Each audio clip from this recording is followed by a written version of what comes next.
And we are live. What's good, people? How y'all feeling out there? It is Wednesday, hump day. Wow. Hope y'all week is going all right. It's your man DL Saint. This is the DL Saint I Really Want to Know podcast. I just thought I'd jump on here and do a little something quick. I know I didn't put a thumbnail up in advance. Apologies. But y'all know how I move. You know what I mean? I'm light. We keep it going. We don't stay, we're not heavy. You know what I'm saying? We're not mechanized. We're light over here. So when it's time to go, we get the, you know what I mean? I get the green light and I go. So that's what's up. I hope y'all find me. If y'all don't find me on the live, definitely catch me on the replay because we're going to talk about some stuff today. I've been I spend my days, waiting for my daughter to get out of school. As y'all know, I drop her off and then I'm home to do whatever. And there's a lot going on. Life is what it is. I stumbled on a podcast. I think it's called Mindset Squared or something like that, where it's a couple of guys and they were interviewing the Tate brothers, and I was listening to that, and this was back in 2019. A lot of good stuff being put out there, man. Shout out to the Tate brothers and what they're trying to do, man. I'm always talking about Andrew Tate and his quotes, right? The have-nots and have-yachts. That's an Andrew Tate one. Resist the slave mind. That's definitely an Andrew Tate one right there. And that's what I'm going to talk about a little bit today. Resist the slave mind. And what that means to me is you have to think. You have to think. Here in America, we have been programmed. We have been pacified. We're not encouraged to think. We don't teach it anymore. We don't teach critical thinking. We don't. All of us who's come up in the American public school system and probably even in the private school system as well, we've been programmed to punch the clock. Right? What are we learning in school that's truly effective in life? We're learning how to read. We're learning how to write. And back in the day, you used to learn how to understand, right? That was the critical thinking part. My father used to always tell me that you need to know how to read, write, and understand. And you'll be able to make it in life. Well, people are learning to read for the most part in America, although those numbers are going down. People know how to write, but remember, they don't teach cursive writing anymore in school. That's a big thing. Some schools do, I think, a couple, but most don't. I remember when I was growing up, a kid about the 3rd or 4th grade, and we would learn how to, write our names in cursive and learn how to do the cursive letters and stuff like that. Not anymore. I have yet to see my daughter practicing cursive. She hasn't been taught that. It's going to fall to me to teach her how to write. So reading, writing, and understanding. There's no more critical thoughts that's being encouraged in school. My daughter gets so frustrated when I make her think. I make her think. I make her plan. When she wants to do something, I ask questions. I don't do it for her. You want to do this? This morning, we're going to school. We have to go to school early because she needs to get her grades up in her band class, and her band teacher offers extra help, extra credit, whatever, early in the day. You come in, get your instrument out, I guess, and just play a little bit, whatever it is. The opportunity is there for her to increase her grade. And as you guys know, we're only 2 grades away from B honor roll.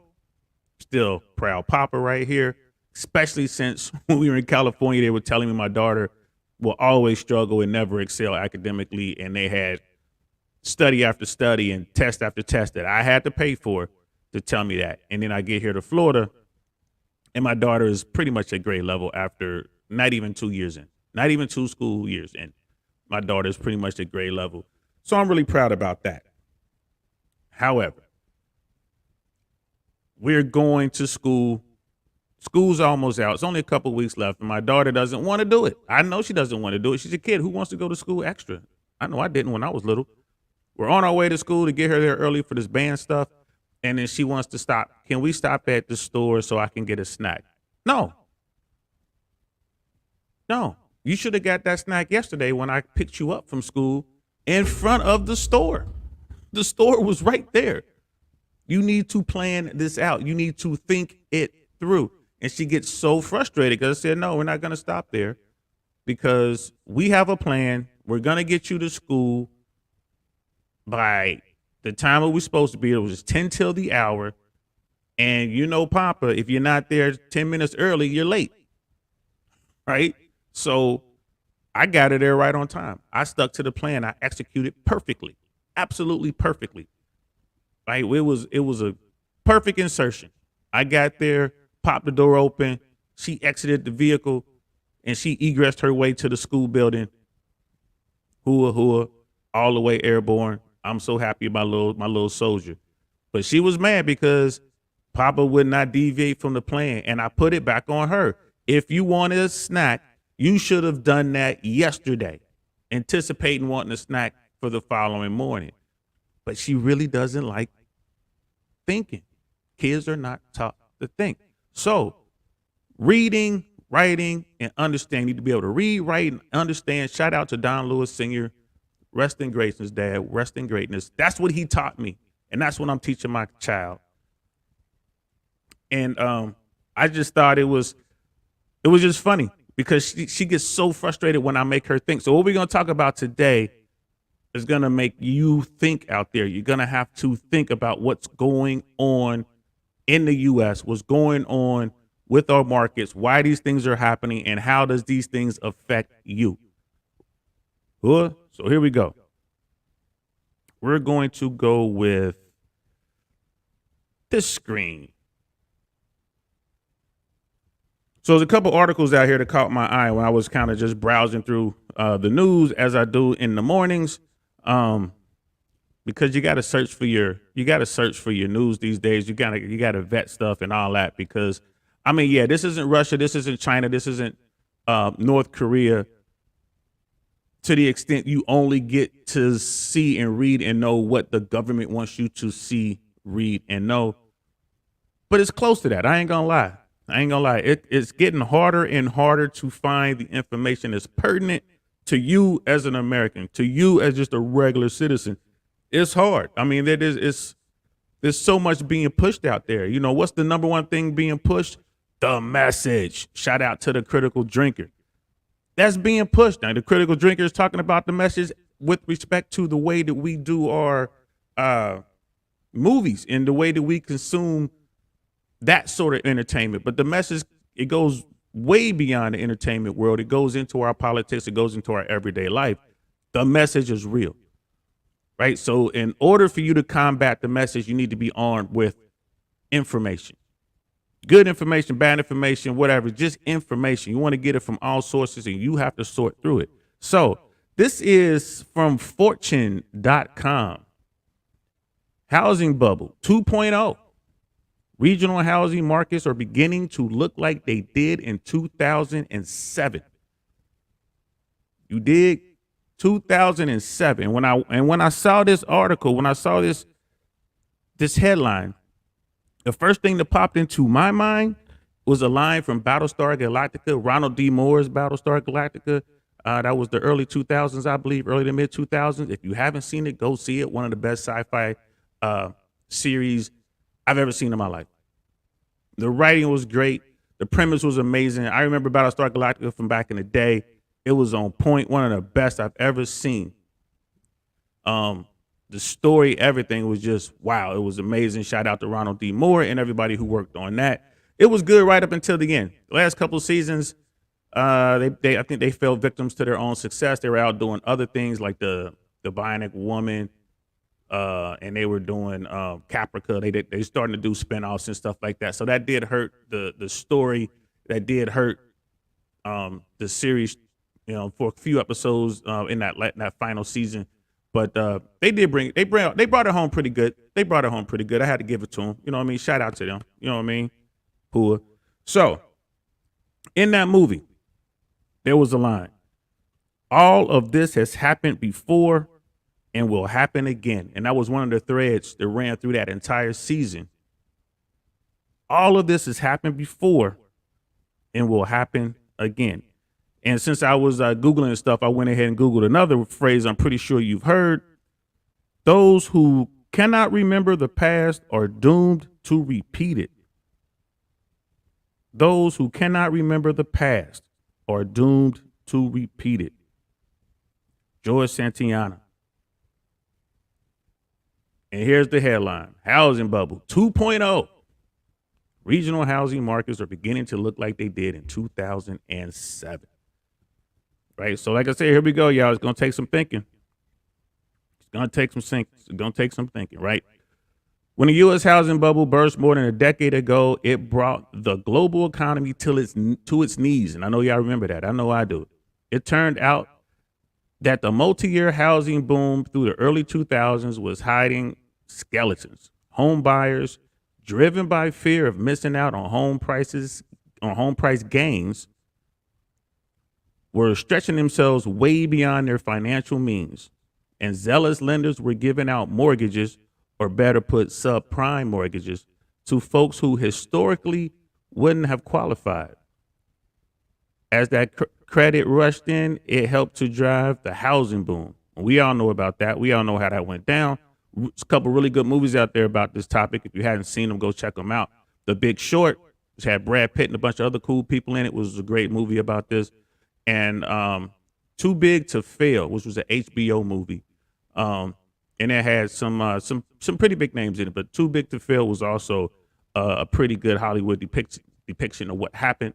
I definitely recommend those two. You should check them out. There's some great one-liners in there. So, however, as the housing market corrected, those bad loans created a foreclosure crisis that took many of the nation's biggest financial firms like Bank of America and Citigroup to the brink. And here's the thing. Those banks should have went under. Bank of America should have went under. Citigroup should have went under. They let Bear Stearns go, but they should have let them all go, in my opinion. They should have let them all go. Right? That's when we talk about accountability. They were out there getting crazy with it. They were drunk on the money they were making. They knew what they were doing was wrong. They did it anyway. They got bailed out. Who paid for that? We did. The 1% got up there and was doing their thing. They got caught with their hands in the cookie jar. And who bailed them out? The bottom 99. That's why I'm always talking about the 1% versus the bottom 99, y'all. The have-nots versus the have-yachts. They still got their yachts. They still have them. I see them all the time when I'm down in Miami. They cool people. I'm trying to get into the 1% myself. Why y'all think I'm putting in all this work? I'm hoping I can strike a nerve and they're coming they ain't gonna just drop off a bag. I'm hoping they drop off a whole trunk full of money. We need you to stop talking, Saint. Fine. How much in there? We need at least 20 million. Fast forward to today where the U.S. housing market is once again going through a historic housing boom. Over the past 2 years, U.S. home prices are up 34.4%, including a 19.8% jump over the past 12 months. 19.8% increase over the past 12 months. That is a lot, people. I'm not the best with numbers, but that's insane. Imagine if your bank gave you 15% interest on the money that you kept in the bank. You'll be putting a lot of money in the bank. 19.8% in 1 year, almost 20%. Wow. No wonder everybody's trying to get a house. That 12-month hike is more than 4 times greater than the historic annual averages, which is 4.6%, posted since 1987. Think about that. It's normally 4.6% is the increase normally. In just 1 year, it was 19.8%. Wow. It's also well above the largest 12-month price jump of 14.7% posted in the years leading up to the 2008 financial crisis. And that whole crisis jumped off over these houses, over these mortgages, over the bad loans. You know what I mean? Which really was all about the ARM, right? The adjustable rate mortgage. That's what really sparked it all. Those teaser rates. Keep that in mind. Our ongoing housing boom has more economists pondering the most feared word in real estate, which is bubble. In March, researchers at the Federal Reserve Bank of Dallas sent chills down the spines of home builders and real estate agents when they released a paper titled Real-Time Mortgage monitoring finds signs of brewing U.S. housing bubble. The Dallas Fed research found home prices were becoming detached from economic fundamentals, i.e., household incomes. However, if a housing correction does come to pass, the Dallas Fed researchers don't think it would cause a macroeconomic issue like we saw from the last bubble. Unlike the last go around, they write, household balance sheets today appear in better shape, and excessive borrowing doesn't appear to be fueling the housing market boom. Now, I've been hearing that a lot from the talking heads, been hearing that a whole lot. The biggest problem with what happened back in 2007, 2008, when we got into the whole subprime mortgage issue, was there was no equity really in the homes. People were getting into the homes with nothing down. They were just stating their incomes. They were getting these houses and they had no stake in it. So when things got bad, it was just easy for them to walk away. It made sense. But now people are still putting down 20%. People credit scores have to be a certain people have to be vetted credit wise to a certain extent to even get approved for loans. So it's not the same in the sense that they were just basically anybody who walked in off the street would get a $500,000 mortgage and then put them in a home that the financial sector really knew that they couldn't afford. And then the people who were getting the money assumed that the system worked and that the banks wouldn't lend them, the lender would not lend them the money if they couldn't afford it. So it was basically, right, well, I'm signing a paper, and if these people say that I can afford this house, then I guess I can afford it. And that's what led to the first domino, which led to everything that we remember. If you remember, like we said, those who cannot remember the past are doomed to repeat it. So maybe, just maybe, we're on that path. That said, some regional housing markets could be in full-blown housing bubbles. At the very least, many markets are priced exorbitantly compared to what local income levels can support. That's what Fortune found after looking into the analysis, looking at an analysis by the Real Estate Initiative at Florida Atlantic University. Each month, researchers at the university calculate how overpriced or underpriced home prices are in America's 100 largest housing markets. So, and that's what this article is going to get into. It's going to get into that report done by some really smart college people. And I think Florida Atlantic University, I want to say that is in South Florida. Or, yeah, you got FIU, FAU, they're all over the place. But anyway, I think that's in South Florida, but don't hold me to it. I don't know, and I don't feel like looking it up. I'm being lazy. If you really want to know where that is, you look it up. In their own words, here's how Florida Atlantic University researchers say to read their housing analysis. A positive score represents a premium, implying that the average property in a metro is selling above its historical implied price.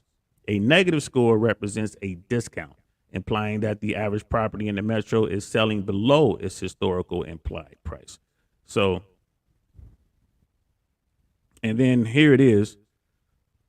The degree to which regional home prices are overvalued or undervalued, and they have a map of the United States, and it's color coded. So the yellow is underpriced, over 15% or more. Between 0 and 15% is the orange. The red is overvalued, which the red is from 0% to 15%. The purple is like 15% to 30%, and the dark blue or the dark purple is 30% or more. And you can kind of see at a glance, like what's going on. Like we look out here in California, San Diego, Chula Vista, Carlsbad. It looks like it is overpriced or overvalued by 24.75%. Let's see what it looks like up here in LA. It's overvalued by 10.36%, which isn't bad actually for LA. It's actually pretty good. And then the dark, like Riverside, San Bernardino, where the Riverside, San Bernardino, Ontario was hit hardest during the last housing market crash. I mean, they were hit hard. San Bernardino, I think, is still one of the poorest counties in America. I mean, they have all kind of issues there, not just with homelessness, but they have municipal issues like trying to get their law enforcement and fire and all that kind of stuff paid. They got crime, they got high crime. You know what I mean? I want to say unemployment is probably up there, but they're overvalued right now at 30.76%. Right, so that makes people are running out there and they were buying up all these homes, and these values are just skyrocketing. Whereas LA, not so much. Not so much in LA. Now we all know, to get you a nice little starter house, you want to buy you a 3-2 starter house in the San Fernando Valley in LA. At least when I was there a couple of years ago, you were looking at close to $1 million. That's a starter house. Anywhere between $800,000 and $1.5 million, depending on exactly where the home is. Like they say in that world, man, the real estate world, location. So that's how that rocks. And I'm sorry I had my screen up. So let me check out the chats. Doug, what's good, brother? Good to see you. Thanks for popping in. Act Ozzy, scary times. Yes, sir. Scary indeed. It's even more scary if you don't think about it and do the research, right? We're always talking about doing the work on the red pill side of the world. And normally they're talking about fitness and finance and getting your mindset right. This is the work right here. We got to do the work. We got to look at it because you just don't know what's going to happen. Should have bailed out homeowners instead. Yeah, that was my reference when I was saying that they should have let the banks fail. I think they should have. I really do. There were plenty of banks out there. There were plenty of mid-sized banks and smaller banks that did not participate in the subprime mess. You know what I mean? Countrywide, Bank of America, Citi, all of them. Like, there are a lot of banks out there that didn't. Wells Fargo, although they've done some dirt in the past, but they didn't really participate in the subprime mortgage fiasco, right? There were some other banks that didn't do it, and a lot of the credit unions didn't do it. So they should have let those banks fall off. That would have been a warning. That would have put them all on notice. It would have put them all on notice. But they didn't. They just let one fall, which I thought was BS. And Doug, the difference, this time hedge funds companies will scoop up all of the foreclosures. Yes, sir. And I got that in my notes right here. We're gonna talk about that a little bit. BlackRock is purchasing 800 houses per month. Yes, and that's just one entity, right? Wall Street and private equity is buying up all of the single family homes. They're buying the starter homes. Shout out to you, Doug, because you be on it, man. Like, Doug be on it. That's what I'm trying to let y'all see, man. Y'all need to be on it. If you're trying to buy yourself a starter home, right? You're just a young couple trying to get it together. You got whatever debt you got or whatever. Your credit score is okay. Let's say you managed to even save up 20% down. You got help from family or whatever. You're not going to get into your starter home if you're competing against Wall Street money. You're not going to be able to get into your starter home if you're competing against that LA, New York money that's coming down to places like Florida and Texas, because they're coming in all cash and they're going, 10, 20, 30% over the ask. How can you compete with that? You cannot. You cannot. So thanks, Doug. I appreciate that, bro. I say you on point, man. I'm proud to get you on the show one day if I can. Corporate housing is the future. It might be. It might be. But as we're going to get into this, though, there are some other views out there on this that I think are really interesting, especially for you, Brother Doug, because I don't know if you've ever heard of George Gammon, but we're going to talk about him towards the end. And go check out his channel and see what he's talking about. He's making some pretty cool predictions. Miss AKA Lady, what's good? Good afternoon to you. Thank you. Another day one. You know what I mean? She down here in the struggle, in the Sunshine State. Doug, you will own nothing and be happy. Klaus Schwab of the World Economic Forum. Yep, the World Economic Forum. Yeah. Yeah. I believe that, brother. I believe that.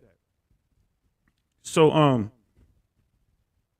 yeah, man, that's what it is. So I'm gonna go back to the big screen. Forgive me if I don't see the chats I think they're coming up. I think they're gonna self-populate now. I'm still getting used to this system. So yeah, I mean, you look at what's going on. Like, look at Florida.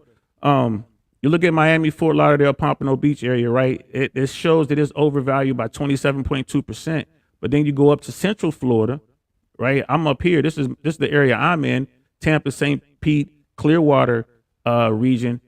Almost 50%. It's overvalued by 49.21%.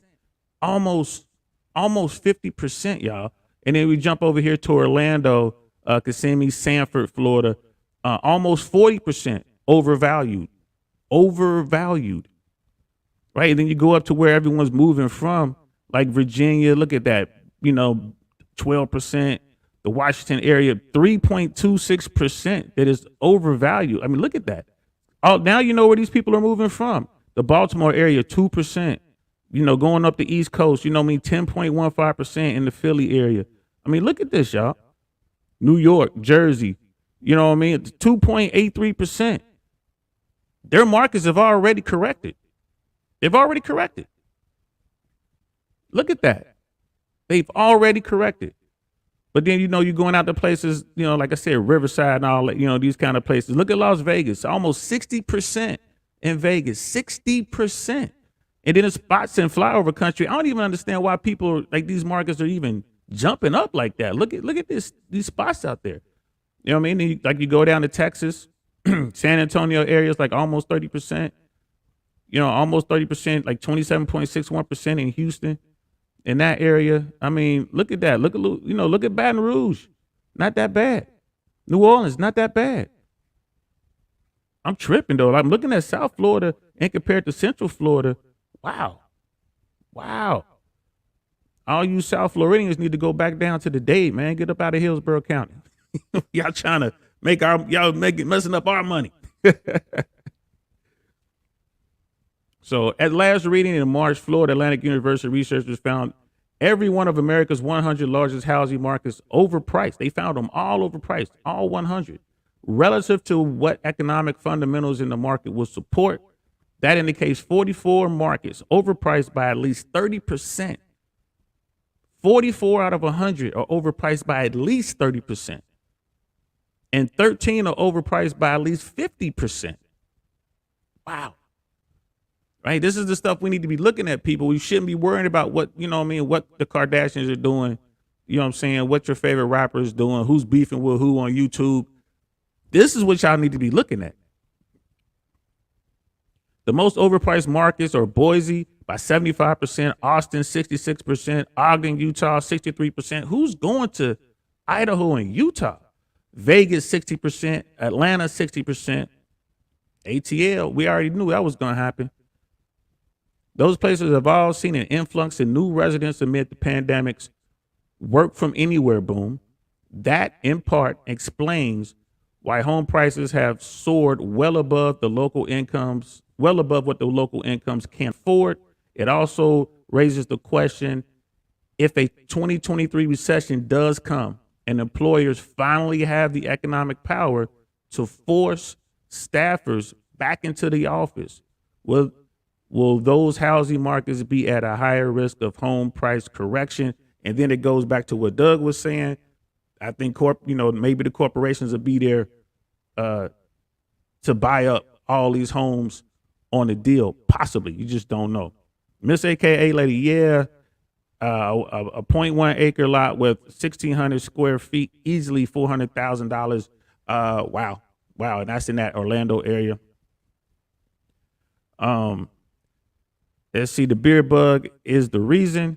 Every other person from New York City, I'm sure, shut down, felt like the jail in that city. Right. So when the beer bug hit and you had places like, New York State, California, like New York, California, some other places that were so stringent with that. Right. And now nobody even talks about the beer bug anymore. Right. Nobody even talks about it. It's just a bad flu.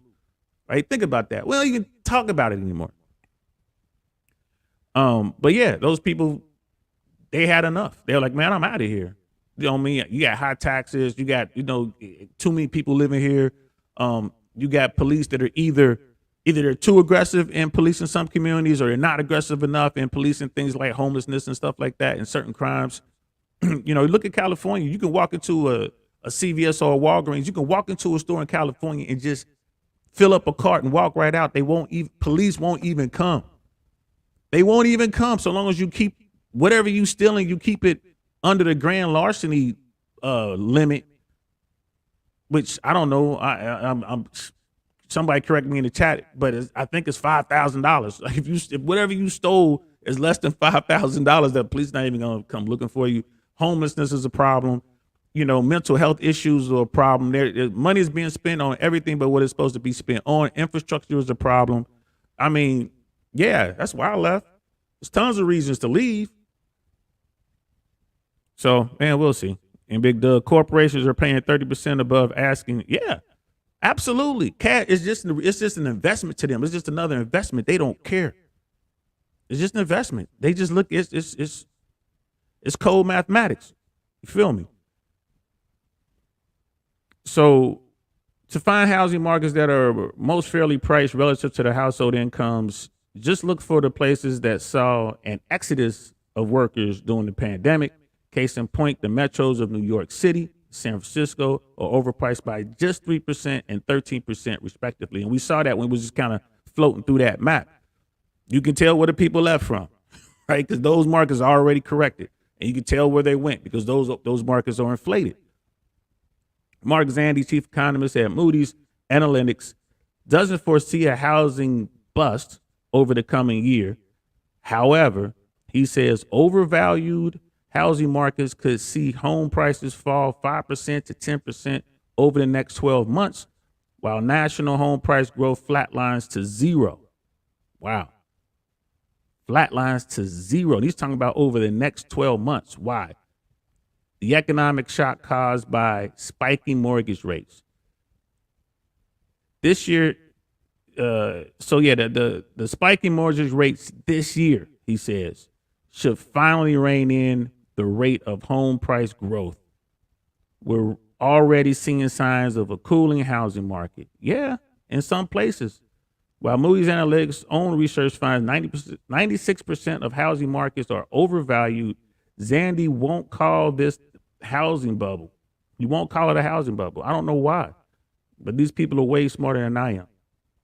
In order for it to be a housing bubble, it would need both home price overvaluation and speculation in the market. Unlike in the FOMO-driven 2000s housing market, Zandi doesn't think speculation is driving our growing boom. I think he's wrong. And that's another thing too, people like this, like I said at the start of this, we need to start thinking critically again. We have to go out here and challenge ourselves to think critically. Don't just accept what you're being told. That's that story I shared with you when I was told that my daughter would never exceed academically, right? I accepted that. I did. I accepted it. I spent all this money. This person has all these letters. Excuse me. They have all these letters behind their name. This person is like so smart and highly educated. And I was there to watch my daughter struggle. So I'm like, oh, this makes sense to me. I accepted it.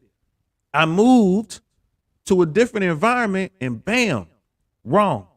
I was absolutely dead wrong, right? That person, those test results, the analysis that I was given, wrong. All of it, wrong. And now, like I said, now my daughter is pretty much at grade level. It hasn't been 2 school years yet, and she's only getting better. Only getting better. Her toughest subject, where she scored the lowest in all the scores, was mathematics. My daughter is doing algebra right now, people. She's doing algebra. I was wrong. I almost failed my child because I did not think critically. I took it as gospel. You know what I mean? So when I hear somebody tell me something, I'm questioning it. You telling me it's not a bubble? You telling me it's not going to be the same because there's no speculation? Really? There's no speculation? There's plenty of speculation here in Central Florida. It's down there in South Florida. It was out there in LA, right? It's the Carolinas booming right now, Atlanta booming right now, right? You look going through the South, you're looking at the Tennessee market, Kentucky, you're looking at Southern Ohio, especially Indiana. It's all booming right now. The numbers are smaller, but it's competitive. So I don't necessarily agree with old boy. I don't. You know what I'm saying? Much respect to him. I'm sure he's a 1%er. Holla at your boy, man. I love to borrow your yacht. But I think you're wrong on this one, bro. And then they have another map up here.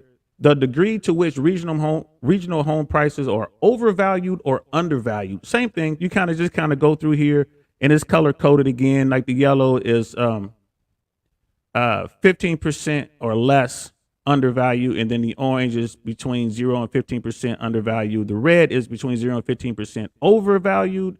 The purple, 15 to 30% overvalued, and then the dark purple or whatever that is over 30%. And you can see we don't have any big, well, just up here, Detroit area.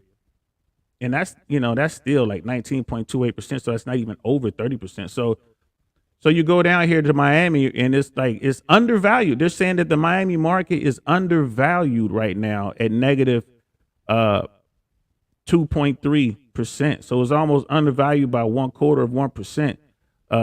Wow, that's Miami, Fort Lauderdale, Pompano Beach, and that's as of March of 2020. Pretty sure that number has gone up.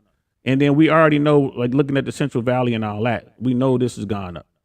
Like as far as being overvalued, it's probably way more overvalued what they're showing here, 4%, 6%. So, and I think that first map was, this was this year. So that was in 2 years, it's gone up to this. So it went from, let's look at Tampa, St. Pete, Clearwater. It was that area, that market was overvalued by 4.13% back in March of 2020, 2 years ago. Right now, the same area is overvalued by 49.21%. So you can see it happen. If you go back 2 years and just pull up, this the identical map, which is crazy. You can see it. So, wow. And it continues. What's notable about the ongoing housing boom is the whiplash. Just 2 years ago, the housing market was reasonably priced relative to incomes, right? And we just looked at that chart. We just looked at both charts. In March 2020, only 9 housing markets were overpriced by over 10%, according to Florida Atlantic University's calculations. Back then, Spokane, Washington, overpriced by 26%, was the most overpriced housing market. As of March 2022, Spokane is now overpriced by 55%. Which doesn't even put it in the top 5. Wow. It went from 26% to 55%, and it's not in the top 5 in the nation. While 90 out of the nation's 100 largest markets are overpriced by 10% or more. Everywhere is overpriced, it looks like. And when you're talking about the top 100. Wow. At first glance, one might assume that the beer bug recession dragged down the March 2020 numbers. It didn't. This has nothing to do with the beer bug, y'all, according to this article. The ratios created by researchers at Florida Atlantic University were essentially the same in January 2020 as in March 2020. Simply put, March 2020 is a good point of reference. The difference between March 2020 and March 2022 speaks to how historically fierce the housing market has been during the beer bug. In a matter of 2 years, we flipped from a normal housing market into one that is historically overpriced. So nothing to do with the beer bug, y'all. Miss A. Kaylin, I agree. It may not be a bubble. It's the demand. Yes, but, and I agree, like but the demand has created speculation, which has created the bubble. Right. So I guess the effect of the beer bug was people were able to go home and work from home, work remotely. And then people were happy to do so. And they're like, wow, we don't want to go back. And the corporations were like, well, we could sell our corporate space, our corporate offices, right, and cut that off our overhead. That's going to add money to the bottom line. So yeah, let them stay at home and work, no problem. We're saving money. So now those people are like, well, I don't have to go back to work. I can leave New York. I can leave LA. I can leave San Diego. I can leave San Francisco. And I can go to Florida. I can go to Texas. I can go to Boise, right? Whatever they're doing. And that is what has fueled the bubble in those areas. Now, I'm not saying that the entire country is a bubble, but those areas are definitely bubbles. You know what I mean? That's why I don't agree with what that guy was saying. MSAK, I think demand is driving the prices, whereas a bubble would be baseless inflation. Okay. I may be wrong, but that's how I understand it. Okay. I see where you're coming from. And a lot of people, like when I do this stuff, right, like when I'm sitting around, I'm reading information and I'm trying to make sense of it, I break it down in ways that I can understand it. I don't care how academia looks at it. I don't care how Wall Street looks at it, because they're looking at it through a different lens, right? Wall Street is thinking about the money and the way that they quantify stuff with the percentages or whatever. Academia is looking at it however they look at it, right? It was like, well, it's just this data compared to that data compared to that data.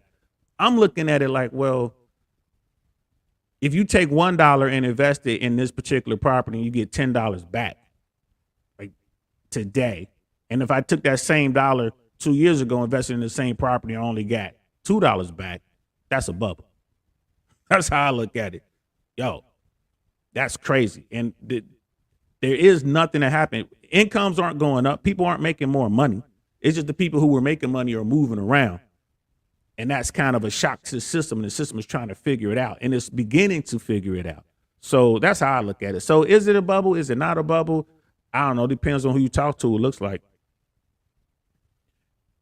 And we shall continue.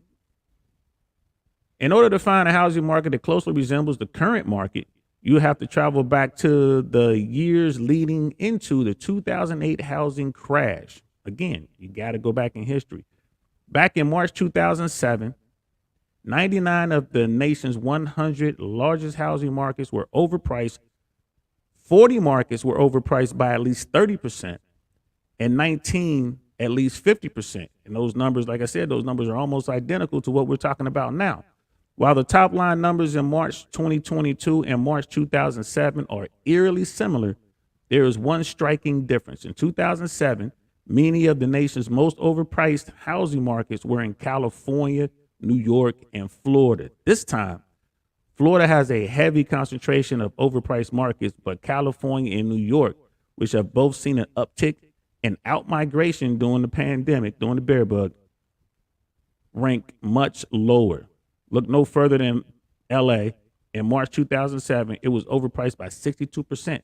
As of March 2022, Los Angeles is overpriced by 10%.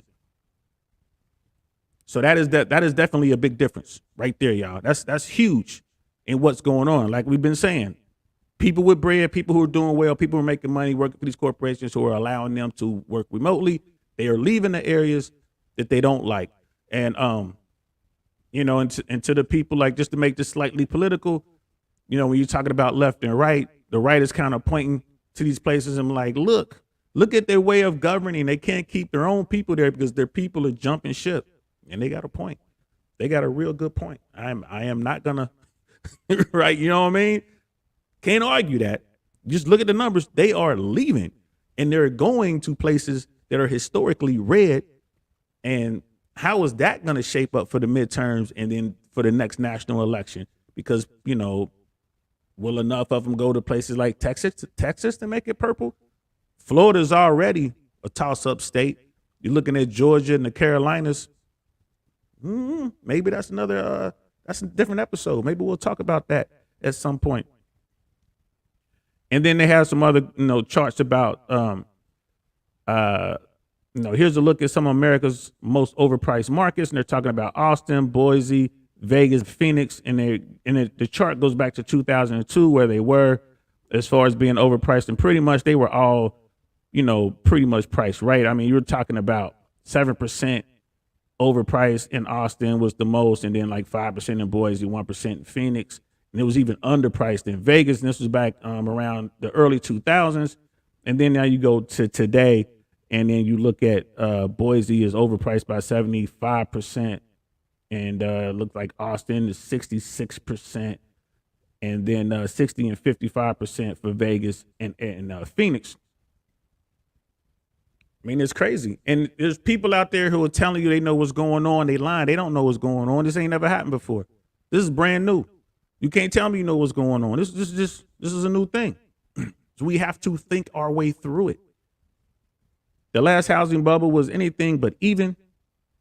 As the housing market crashed through 2008, overpriced markets like Phoenix and Vegas got absolutely crushed. Not only were home prices in these markets booming, so was new construction.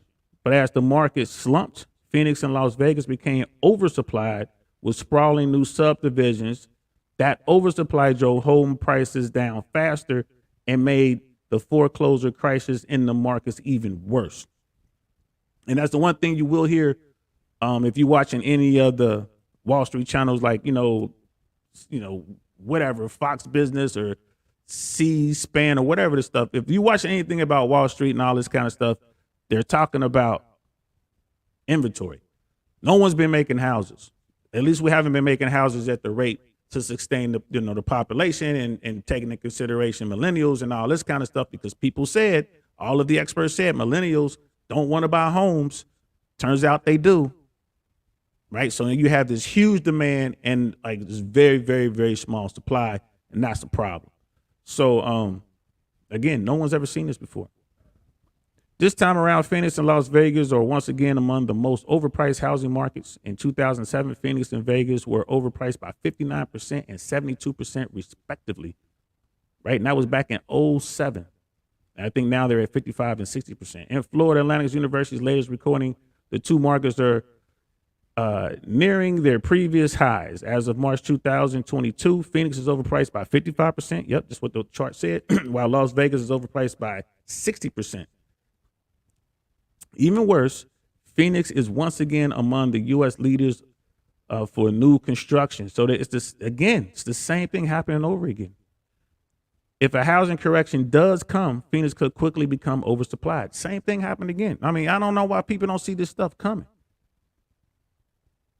I don't know why people are seeing this stuff coming. And it looks like that's the end of that particular article. That thing had me, when I read this, I'm like, wow. I can't believe it. And that was by Lance Lambert. Again, this is fortune.com. And we got to think ourselves through this. Got to think ourselves through it. And then Miss AK lady, yeah, this is definitely splitting the academic definitions. Is definitely inflated. It is. And since I'm just a hood dude, I'm not an academic. The academics go right over my head. I'm looking at what's going on the ground.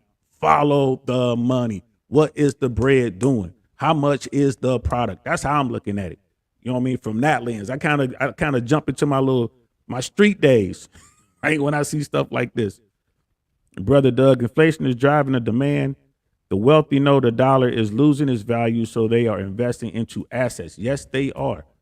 They are all. That's when you start hearing inflation-proof investments and stuff like that. People, they're going to want stuff that they can park their money and not lose as much value. They know the dollar is going to decrease in value. Where can I park this money where it won't lose as much value while these choppy waters, this choppy time is jumping off? Brother Doug is absolutely right. Mr. AK lady, that's why you don't buy a home unless you're in a stable position, and only get it if you can afford it. A foreclosure is financially devastating. It is.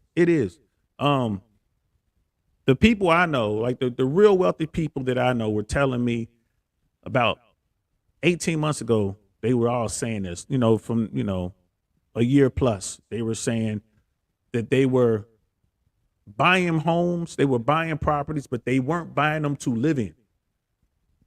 Some were buying them as investments, some were renting them out, but the really wealthy people were buying and holding the property.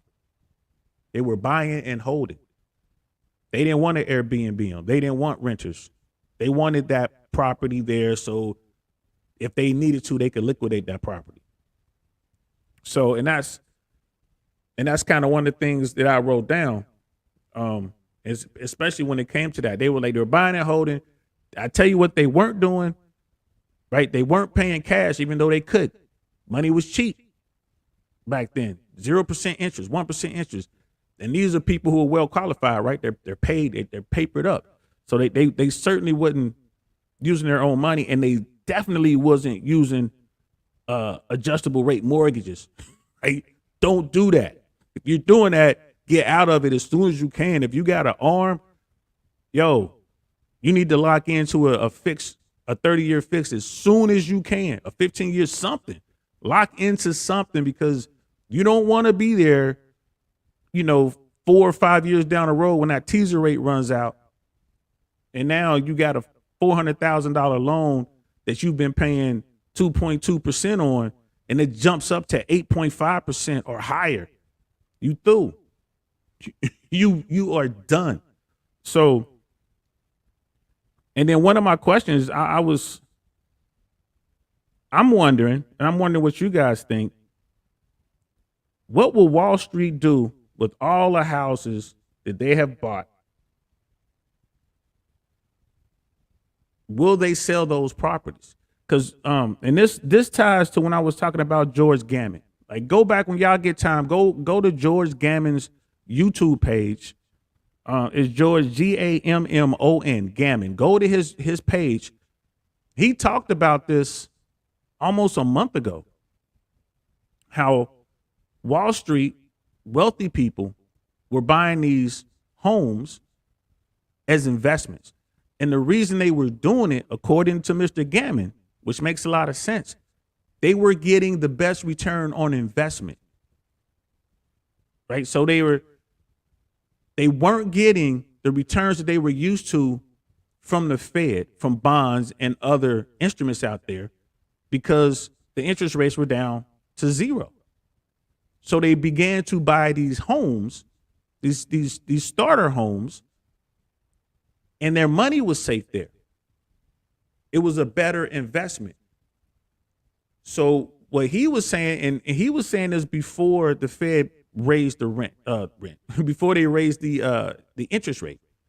He was saying, if the interest rates were to get to a point where the return of investment was better investing with the government and bonds and whatnot, because they're getting a higher yield. Like, if there was like, okay, we can go buy these instruments from the federal government and get, let's say, a 10% return on our investment, and we're only making a 4.5%, 5% return on our investments with these properties. Mr. Gammon was saying they're going to dump those houses, take that money, and invest in the bonds, because it's a higher return. Point blank, period. It ain't nothing, it's nothing sinister, there's nothing evil behind it. It's money. If that happens, if Wall Street, private equity, if these people begin to dump all these properties, now you have a market where the inventory was low. Now that market is going to be oversaturated. All these overpriced markets, like here in Central Florida, and Idaho, and these in Vegas, in Arizona, the market will all of a sudden be flooded with properties. Prices are going to go down. Not just going down for the properties they're selling, because Wall Street don't care if they sell at a little bit of a loss. They'll sell that, get their cash, and get that money right back on the other end once they invest into the government with those bonds, with those higher interest rates. Because remember, the Fed is intent on taking those interest rates as high as they can. I believe they're going to hit double digits at some point. I think you're going to be able to see 10, 12, maybe even up to 13-14% interest on certain products being offered by certain banks and the government and stuff like that. Interest rates are going to go up. I would not be surprised at the end of all this that the Fed interest rate is around 9.5 to 10%. The Fed, and I mean everything else is going to go higher based on that. So I would, if that happens, a lot of people are going to lose again. It's a form of a crash. It's not even a crash. It's a major correction. It'll be a major correction, and it's going to be a lot of people who were thinking they were coming up, the bottom 99, who was like got together and put their little money in on these houses, thinking, yeah, it's going to keep going up and up and up and up and up. And then bam, it's musical chairs, bro. The music stops. Ain't no place to sit down. You standing there holding the bag. And I think that may happen. I don't know, but I'm just kind of looking at it. Miss AK Lady, I got to get into some meetings. This was good content. You have hey, thank you. Thank you so much for even listening to me between your meetings. I appreciate that. Go make that money, girl. I know that's what you're doing. Finna get paid. Remember, when you get your boat, let me get on there. Miss AK Lady is going to be a half yacht, y'all. I'm trying to get on that boat with her and act Ozzy. Blood in the streets. Absolutely, blood in the streets. And if you know how to play the markets, when there's blood in the streets, you buy. Right? It's starting to come down, and people always try to find the bottom. If you can find the bottom, you definitely get you a couple yachts with the quickness. But yeah, that's what that's my biggest concern, my biggest question. What happens if Wall Street, private equity, the 1%, what happens if they liquidate those investments, being those starter homes? What happens?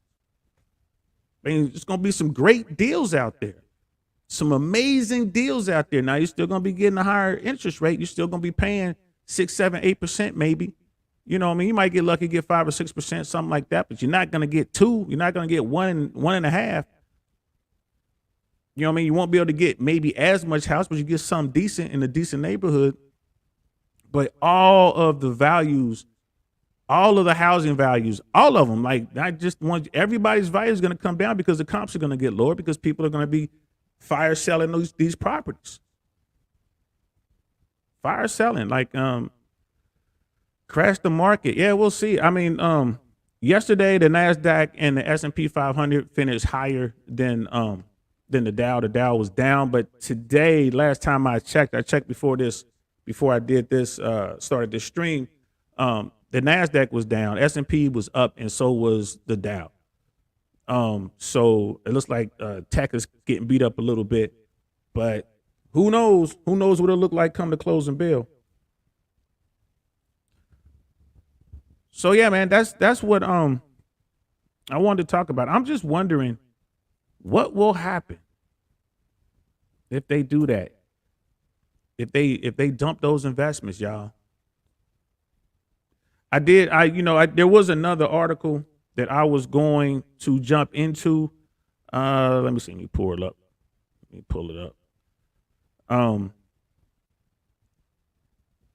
Just give me a second. Let me see if I can't find it. And what I'm gonna do, I'm just gonna show you the article. Like there it is. And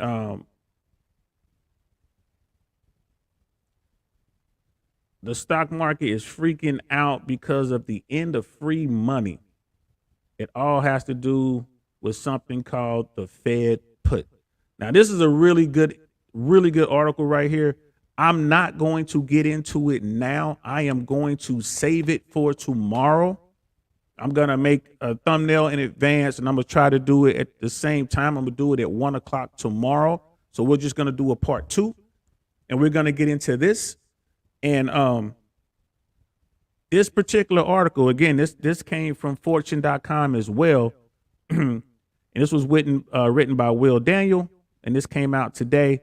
I'm gonna cover it tomorrow.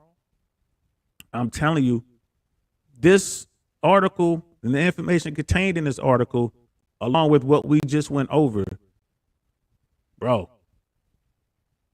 You know what I mean, bro? It's finna go down.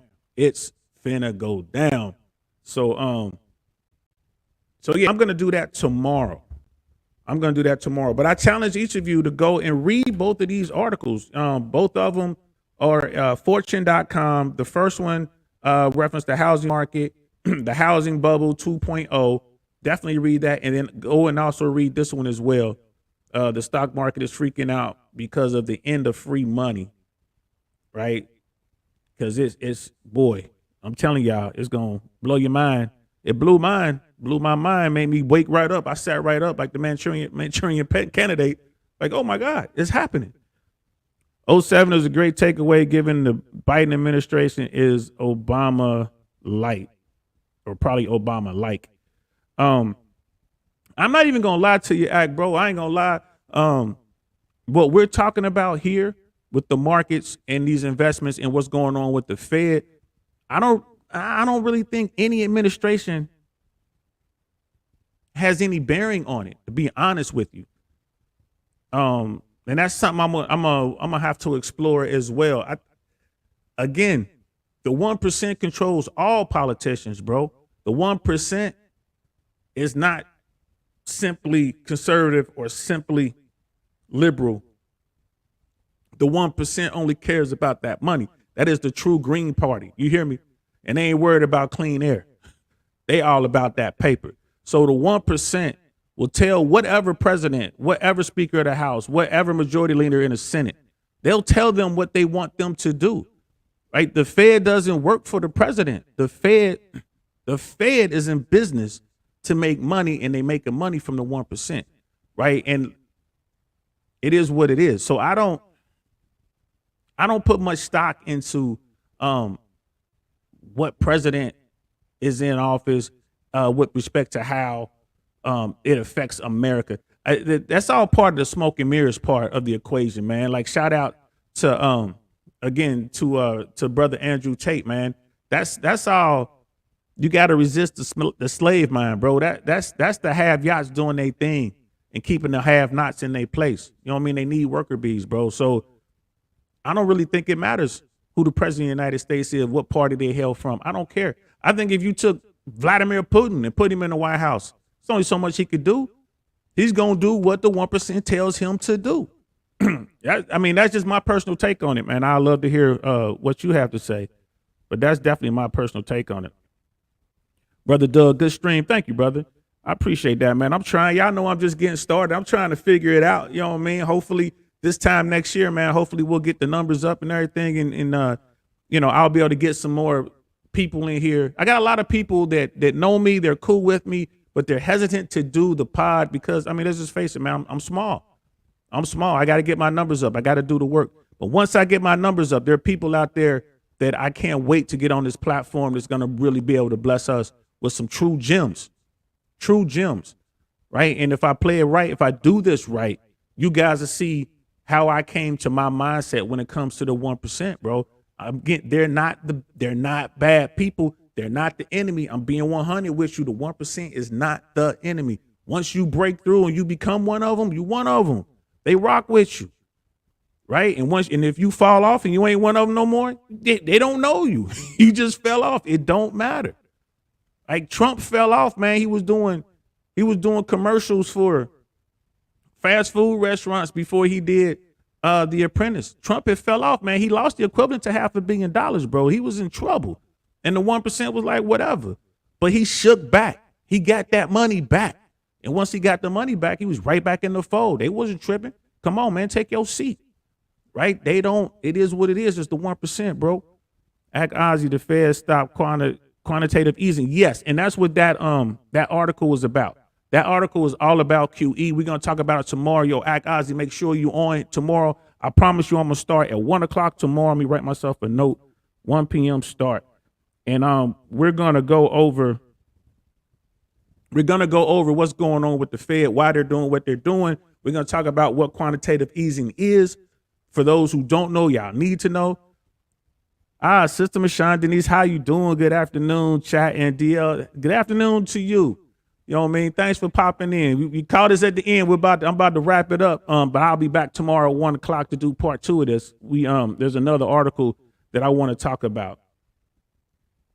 And acts like, yeah, you're right. But you know what? I mean, but hey man, let's talk about it though. That's how we're gonna help each other, push each other, and learn from each other, man. Again, it's not like I don't want it to make it a us against them kind of thing. It's like us against the 1%, or it's like the black folks against the white folks, or the Latinos against the Asians, or the Asians against the black. Nah, man, that's how we all stay down. That's how it's the crabs in the bucket, y'all. We just pulling each other down, man. How about we sit down, calm down, and take a serious look at what's going on and think. There's a movie, Guy Ritchie movie called Rock and Roller. One of the characters was this big black guy who used to sit inside of his Range Rover on the street. They called him Tank.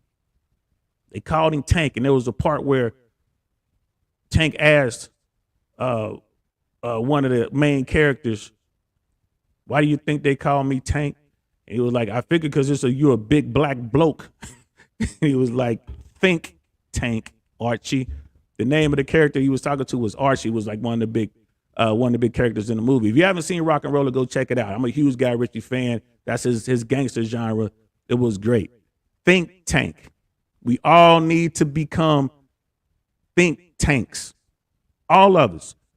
Go grab it. Everyone has their own view when they look at something. Right? With that article we just read, right? The way I see it is not the same way you gonna see it. It's not the same way Doug is gonna see it. It's not the same way Ack is gonna see it. And we could talk to each other and it'll spark some stuff. Like, oh man, I didn't even think of that. Right? And that's how we're able to go ahead and get ourselves together and elevate. You dig? That's what I'm trying to do. That's what I'm trying to do with this platform. That's why it's not just full of RP people or just full of BP, blue pill people or red pill people. It's not full of just liberals or just conservatives. It's all of us. All of it. It's not full of just military folks. It's not full of just people who, say war is not the answer. It's not full of just poets. It's not full of just street dudes. Everybody, because we all have a little something to contribute that might like, oh man, that's what I needed to know so I can level up to the next level. You know what I mean? Good looking out. Let me pull you up here with me. That's what I'm trying to do with this, y'all. So, and thanks for rocking with me. Thank you so much for rocking with me. Brother Doug, 1% rules the world. Yes, they do. Yes, they do. I'm trying to get my seat. You know what I mean? The administration can appoint the chair, but they're intertwined with the 1%. Yes, they are. Yes, they are. Right? The administration ain't going to come knocking on my door and be like, yo, Saint, won't you chair the Fed? They ain't going to do that. Right? The president's probably giving a very short list. Here go your choices. You picking somebody off that list. You dig? So I ain't mad. And Sister Denise like, okay, I'll be looking out. Yeah, tomorrow, 1:00. We gonna get back on here tomorrow, 1:00, and we're gonna go over this next one. We're gonna talk about QE, right? We're gonna talk about what's going on, keep a peek in the markets and see where they are. So yeah, and then just to give y'all a little heads up on that, right? The Fed has been allowing Wall Street to gamble, just straight up gamble, right? And now, not so much. You feel me? Just to give you a little taste of what we're going to be talking about tomorrow. I'm going to keep my notes right here. You know what I mean? That's cool. By the way, DL, let me wait for the next one. I'm not going to close out till Ack sends the rest of the message. It's like a by the way something. As soon as I get this message, we're going to close on out. But I'm telling you, I get excited about this stuff, man. Right. And you're right, bro. He's like, by the way, those dudes aren't 1%, more like 0.0. Yeah, you're right. You're absolutely right. You're right. Because there's the 1%ers, but then, well, we're talking about the tip of the 1%. That's what we're really talking about. That's who controls everything. Yeah, you can get into the 1% if you're making, I think it's between $300,000 and $500,000 a year annually. That puts you in the 1%. I think it might even be lower than that, but that puts you in the 1%. We ain't talking about them. We're talking about the tippy top of the 1%. And Ack, you're absolutely right, brother. It's more like the 0.1%. So, okay. Until next time, I'll see y'all tomorrow right here, same Saint channel, same Saint time, right? And we gonna talk about what's going on with QE and the Fed and those ties right there to the 1% and to the rest of us, right? I am DL Saint. This is the DL Saint I Really Want to Know podcast. I'll talk to y'all later. Peace.